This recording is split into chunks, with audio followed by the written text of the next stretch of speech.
Això va ser la guerra la que ho va triar, i si la guerra no hagués estat, que no hagués tingut que estar, aquí no tindríem fosses i fora molt millor, però ens ha tocat, per tant hem tingut que posar tota la nostra voluntat i ja saben els arqueòlegs que han vingut predisposats al que calia per a facilitar aquesta feina. A més, he de dir amb molt orgull que el nostre poble, tots els habitants, no hi ha ningú que ens hagi fet un retret dient per què toqueu els morts i estan bé. No, tothom ha dit, carai, l'heu encertat, ho heu fet molt bé. S'havia de parlar de tot això. En aquests moments, des que es va obrir les fosses al Soleràs, tenim una informació grandíssima del que va passar durant la guerra, que fins en aquell moment no s'havia parlat mai.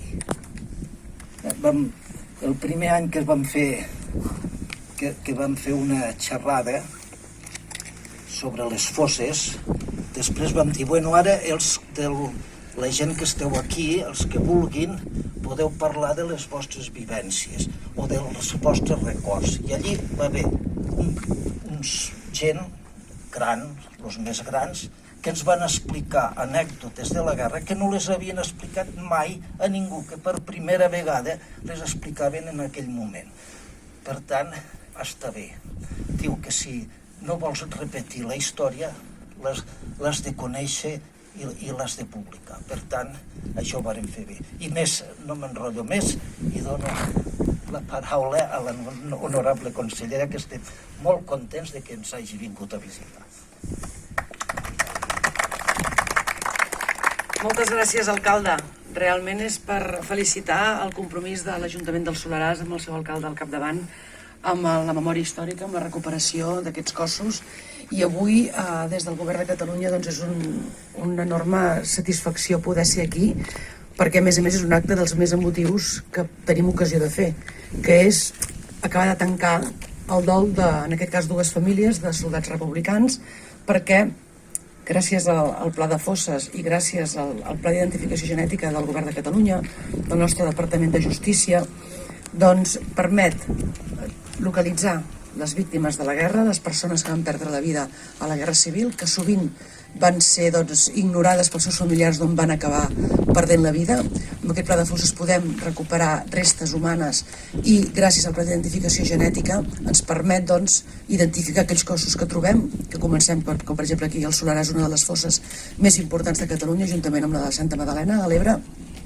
Ens permet finalment acabar de tancar aquest cercle després de fer la troballa de les restes.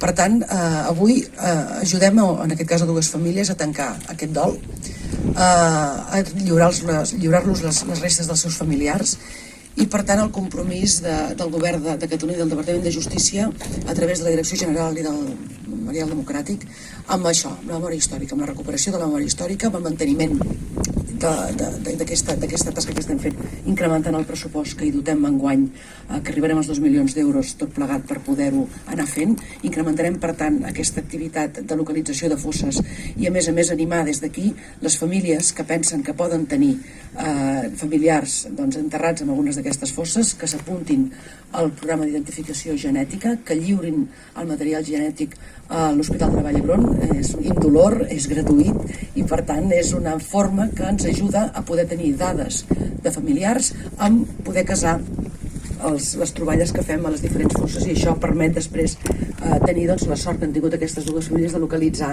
i de fer el vincle entre el material donat i les persones trobades, i avui els hi podem retornar. Per tant, agrair les feines que s'han fet a l'empresa que ens ho fa en el govern, i per tant felicitar-nos tots plegats, perquè és un acte de desgreuge també per les víctimes d'aquella guerra civil. Gràcies.